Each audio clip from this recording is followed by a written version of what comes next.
Hello everybody, it's Rich here with another video. This one is inspired by none other than the Metal Theologian, a favorite channel of mine. I think he started maybe a little before me, a little after. No, he started before me. But he was one of the ones that I watched, was a regular when I first started watching BC. Him, the Hog Zero Report, Dead Wax 66, among others. Probably like third generation, BC. Anyways, he did a Pink Floyd video. And I was really intrigued because I had been playing this CD in my car for 3 weeks straight. And it was in the car when I watched his video. And it stayed in the car for another 2 weeks. I really dig this. It's the Pink Floyd early singles. This came in a CD box set, I guess you would say. Oh, look. The CD's still in the car. This is like, we're talking over a month, But yeah, it's got their early singles, and I dig it, man. They need to release this on vinyl, I don't understand why they don't release or give that Syd Barrett era Pink Floyd its due. And I have one other CD of theirs. It's called Pink Floyd, The Early Years, 1967 to 1972, Creation. And this is a double CD set. And I played both of these. I only played them once, though. I like disc one better. It's the earlier stuff, the Arnold Layne, See Emily Play. The side two is more of a like 70s stuff. But anyways, I'm gonna show all my Pink Floyd albums. Now, when Metal Theologian did his, he also showed the Neighbors. Pink Floyd is down at the bottom 2 rows. It's in my general, classic rock. But I also have my rap in that section. I have my metal. It's just stuff that I don't have segregated, And the Neighbors of Pink Floyd in that section is Sean Phillips' second contribution. Maybe his second album, I don't know. But this is fantastic. I got this at a Goodwill. Or was it a Salvation Army? One of the two. And I even made a video about it, But I think I just don't go to thrift stores. It's usually crap, and I just don't want to waste my time. But this was fantastic. And the neighbor on the backside is the Pointer Sisters. I hope my camera isn't going to fall again. It looks like it's tilted. Okay, we're going to start with my Pink Floyds. And we're going to start with their debut, The Piper at the Gates of Dawn. Now, this is a thin, flimsy copy. It came out in 67. This is supposedly an Israeli first press, which I believe is a UK third press. I think this came out like in 68 or something, or over there.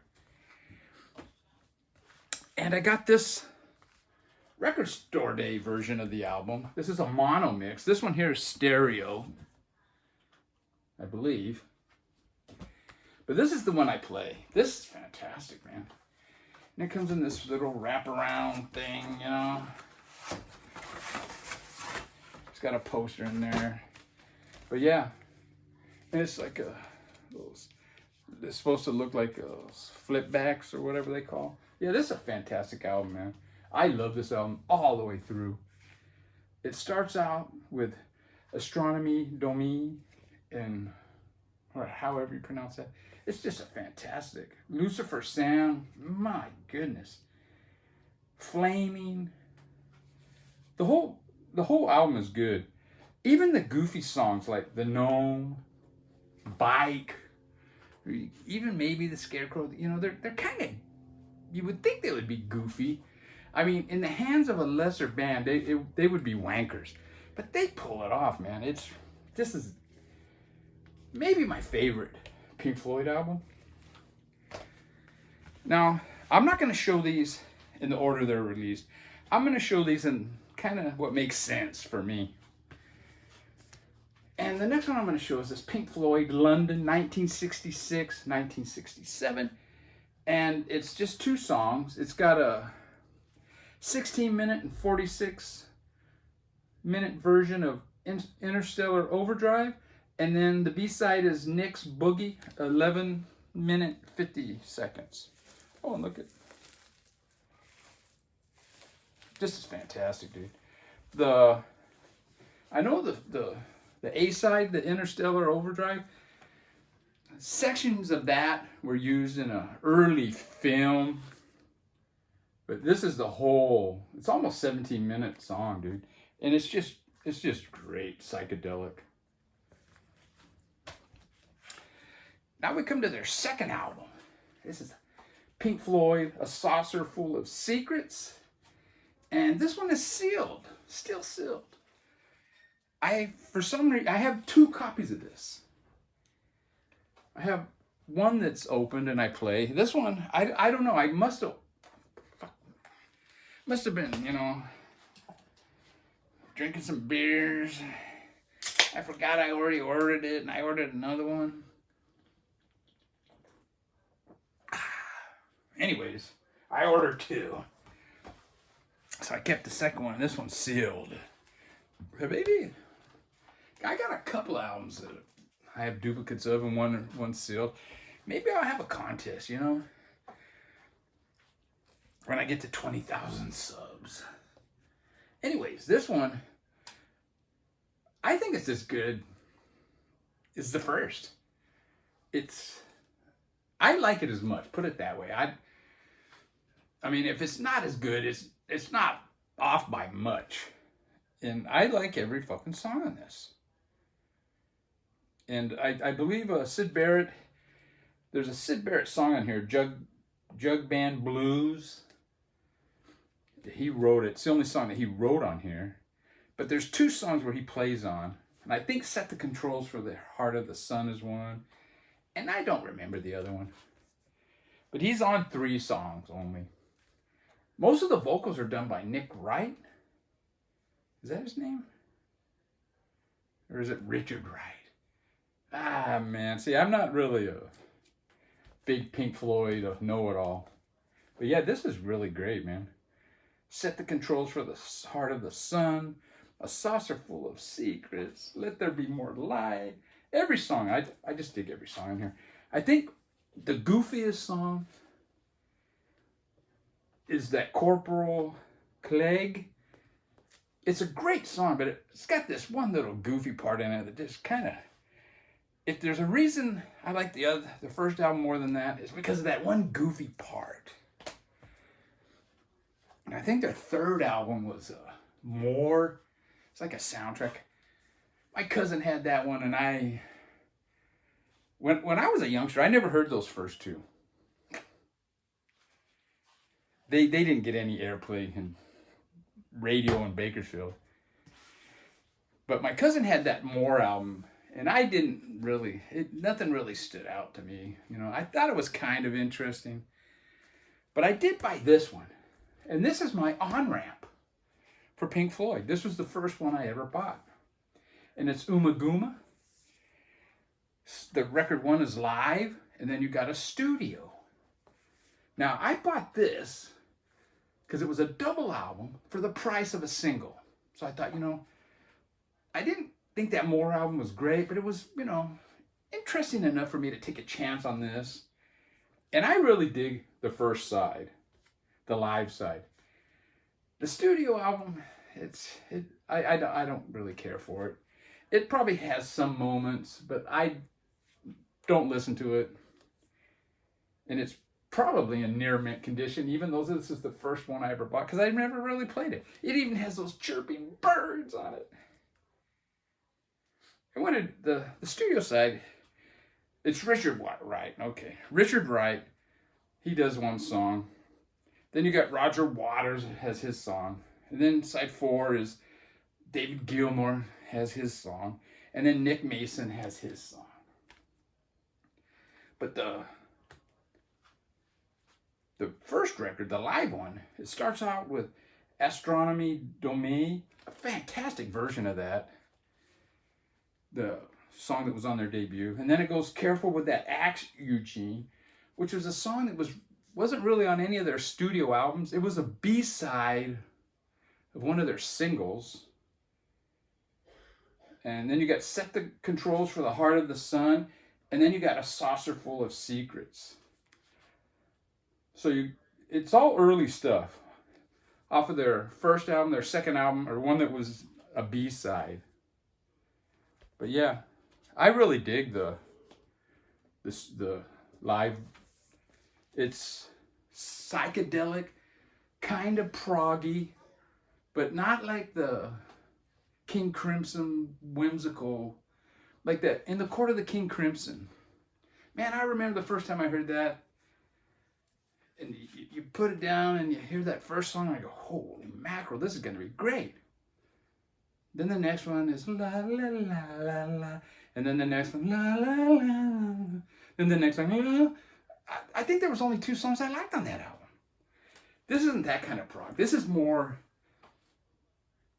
like the first song in the Court of the Crimson King, or even like Can at times. It's fantastic. The live record, I think, is fantastic. It's not quite as good as their first 2 studio albums, but I do like it. Now, the next one I'm going to show is a comp. And what it is it's called A Nice Pair. And it's their first album and their second album, but it kind of really isn't, because they changed some of the songs. Apparently, the first album, the Corn Man's here. The first album in the U.S. had different songs on it. It had like See Emily Play, and it's not on the UK. I would kind of like to get a version of that, but it's not necessary. But like the first song, I think it was the first song, yeah, on their first album was Astronomy Domain. This starts out with Astronomy Domain, but it's this version, the live version from this album. And it's different stuff like that. Yeah, it says it's got songs from Uma Guma, plus a single Flaming that was never available in the US on an album, though it was on the UK version. But yeah, it's pretty good, man. And if you don't have, well, you can get them all reissued nowadays, but yeah, I like this. And another comp that came out in the 70s is Relics. And I like this more than I do that A Nice Pair, because I already have the Nice Pair stuff. And I have some of this. But this has their first single, Arnold Lane, back with Interstellar Overdrive. You got, well, maybe it wasn't back with that, I don't know. You got See Emily Play, another one of their singles, Remember a Day, Paint Box, Julia Dream, Careful with That Axe, Eugene, Circus Minor, The Nile Song, which I believe is one of the better songs off of More. You got Riding My Time, and then Bike. Very good. I prefer side 1 of that, but both sides are really good. Then after that, they had Adam Hart, Mother, was it? The album with the cows on the cover. I don't have that one. The Corn Man's here. But I do have this one, Metal. Now, my cousin also had Adam Hart, Mother, and I thought it was okay, but if I remember right, there's like horns and choruses, and it was a little bombastic. This is kind of a little bit mellower. Still it's very spacey. Kind of psychedelic, but not like the 60s psychedelic, though. And side 1, you got, well, let's talk about side 2, Echoes. That is an epic song, and it takes up the whole side. And if I remember right, I think Metal Theologian said this is his favorite album. And I believe I've heard Mazzy say this is his favorite. I could be wrong on that. But Echoes is an epic song. It's got great guitar by David Gilmour. His guitar playing is so clean. And there's this one section, man. It sounds like U2. It sounds like The Edge from U2. Very cool. Enter. I guess this is somebody's ear. I don't know. I always thought it was like a upside down nose or something, you know. But I don't know. Pretty cool cover though. And yeah, Echoes is. It's a very trippy song. Very dreamy, and then it gets loud, and it has some drumming that's really good. Now I think the drumming on the early Pink Floyd albums are fantastic, and I think maybe starting with this, I could be wrong, some of the drumming got kind of mediocre to me, just like, you know, just keeping a really simple beat. And I think that starts with this. Now, side one is 4 songs. One of These Days, A Pillow of Winds, Fearless, and San Tropez. Tropez? I like side one better. The one with the 4 songs. And my favorite song on here is Fearless, the 3rd song on side 1. I think that song is fantastic. And I even like the San Tropez one. Another one that, if it was in lesser hands, it would be a goofball song. But yeah, they really pull it off. This is a fantastic album. Now this next one, Obscured by Clouds, this was my off-ramp back in the 70s when I was a kid, you know, or in high school. And I really dug this album. I listen to it now, and, well, let me just say this. Okay, the first song, Obscured by Clouds, it starts out very heavy. And it's just got this really heavy sound to it. And then you got the David Gilmour guitars. It's an instrumental. And then it kind of fades out. And then the second song, very short, When You're In, also very heavy. I mean, the people that like that hard and heavy rock would love the opening of this album. Then the third song is kind of more the mellow, you know that how they got into that mellow, and the drums are. And then the fourth song is like, doesn't even sound like it doesn't sound like a Pink Floyd song at all. It sounds like, I don't know, Foghat, or it sounds like a band that AM radio would play back in the early 70s, but it doesn't sound like Pink Floyd. And then the last 2 songs are kind of like the mellow stuff again. Now side 2 starts off with Childhood's End and Free For. Again, really heavy. And then the third song's kind of mellow. And then the fourth song's just, it's not heavy, but it's a trip, dude. It's a trip. Is that camera going down? Holy mackerel. Maybe a little bit it slipped, huh? Yeah, the Toby jugs are in the picture again. Oh no. My God. Oh my God. Oh well. I'm gonna have to go through this really fast. Now I probably put it too low, but whatever. Then we got the album Pink Floyd Dark Side of the Moon, the one that blew up. Everybody had this album except for me. And I don't know, man, being the snooty tootie that I am, I didn't buy this album because everybody else had it. Everybody else was listening to the band that I knew, that was my band. which is ridiculous, but whatever. This album, I bought it. This is that reissue, 2016 reissue. I probably bought it in 2018.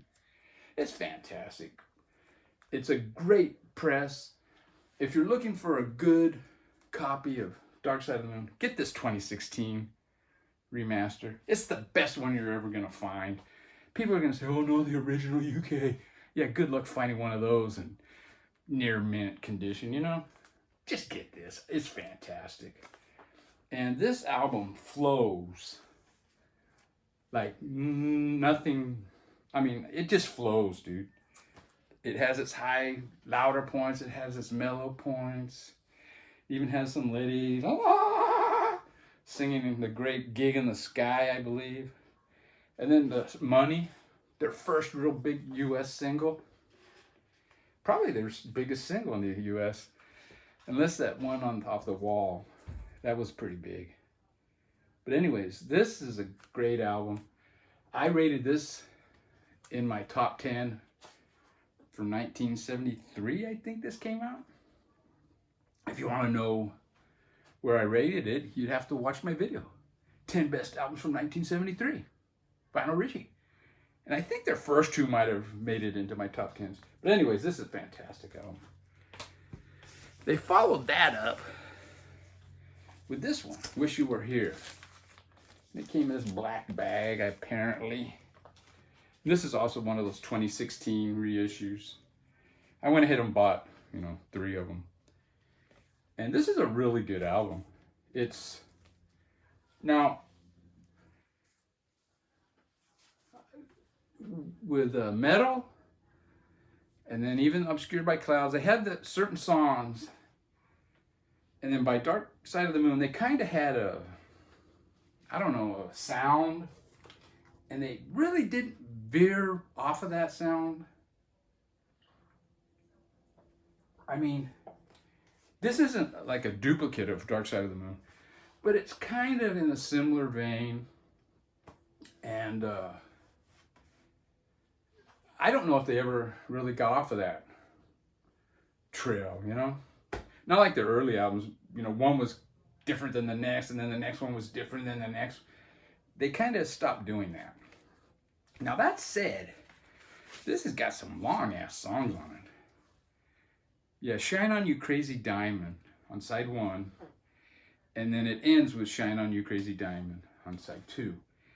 And that is, if you, time-wise, it's probably half of the album, those 2 songs.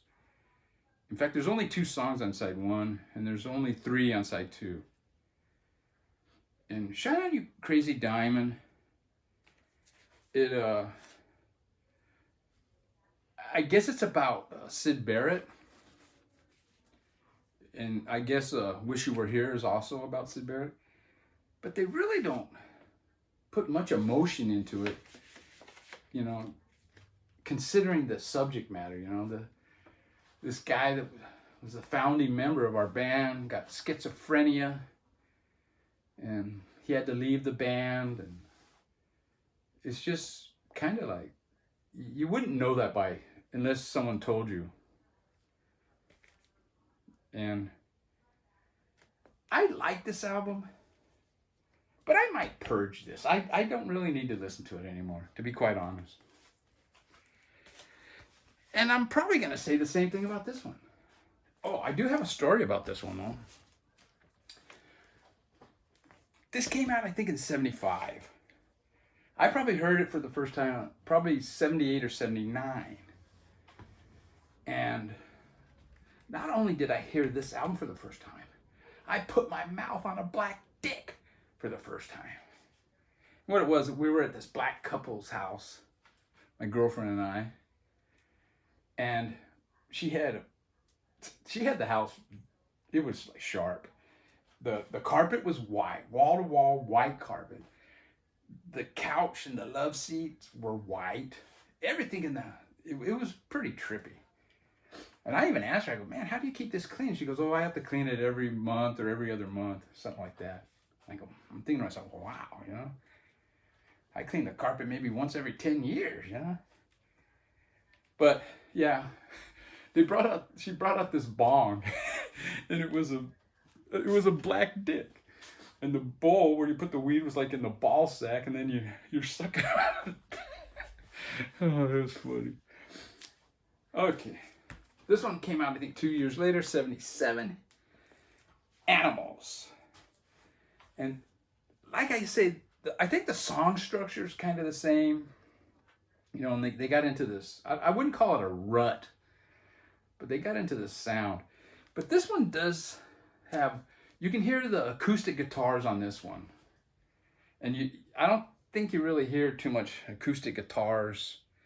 And this one here had, I think has a lot of synthesizers doing the mood of the album. This one here though, it has like some acoustic guitars. And the song Dogs and the song Sheep are two songs that they were performing live, or they were written for Wish You Were Here, that era. And I think they reworked them a little bit. But there's really only Pigs on the Wing. It's a very short song to start side one. And then part two, it ends side two. That song is a new song. And same with the song Pigs, yeah. 3 different ones. The other stuff was all from like 2 years earlier. And this is a good album. It's got some good guitars. But I don't know, man. I would rather listen to Dark Side of the Moon. Now I got a couple of bootlegs. This is Pink Floyd, Fillmore West. Now this was recorded in 1970 in San Francisco. Well, obviously that's where the Fillmore West is. And this is like pretty psychedelic, kind of dreamy. I don't remember exactly what songs this has on it, but it is a good sounding. It doesn't sound like Dark Side of the Moon quality, audiophile, but it's not a bad recording. And that's why I kept it. I did have one other Pink Floyd bootleg that I got rid of because it just didn't sound good. And the very quiet. It's surprising. These 2 bootlegs, the actual vinyl is very quiet. And then this one is Pink Floyd, Floyds of London. And this is a BBC radio broadcast, on the radio, not TV. And it's like in a concert. And it's 3 songs. It's the first song on that Echoes album, or no, Metal. And then the song Echoes. And then side 2 is like a 25-minute version of a Fat Man or something like that is on Adam Hart Mother. And this is really good. This, of the 2 bootlegs I have, this is definitely a better bootleg. It sounds better. I like the performance. Very good. And I got one more bootleg I'm going to show, and it's Syd Barrett, The Return of the Crazy Diamond. This is my only Syd Barrett album. I don't have his first or second, his 2 studio albums. There was a double album that came out, an introduction to Syd Barrett. I should probably just get that, I stream that in the backyard, when I'm drinking beers on a Friday sometimes. But yeah, this is really good. It's got a lot of first takes. First take, Baby Lemonade, take 1. Waving My Arms in the Air, take 1. I Never Lied to You, take 1. Love Song, take 1. Dominoes, take 2. It Is Obvious, take 2. It Is Obvious, take 3. It Is Obvious, take 5. Side 2 is Gigolo Ant, take 9. Clowns and Jugglers, take 1. Late Night, take 2. Evanescent Elephant, take 2. Octopus, take 1 and 2, spliced together. Love You, take 3. She Took a Long Cold Look at Me, take 4. And Golden Hair, take 5. And really good quality, dude. David Gilmour's on this all over the place. I think it's all produced. No, side 1 is all produced by David Gilmour. Side 2 is David Gilmour and a guy named Pete Jenner. Well, there's one that's produced by Gilmour and Waters. But anyways, interesting album. But yeah, that's my Pink Floyd, my on and off ramps, and the Pink Floyd neighbors, and my whole collection. Oh, wait, not quite. I got 3 DVDs. This one is my favorite of the 3. It's Psychedelic Chronicles, an unauthorized Pink Floyd retrospective, 1967 to 1973. This is fantastic, dude. It's got live stuff. It's got that Interstellar Overdrive song that's on that, from that movie. It's just got a bunch of BBC live stuff. I got this one here. It's Pink Floyd Video Anthology Volume 2.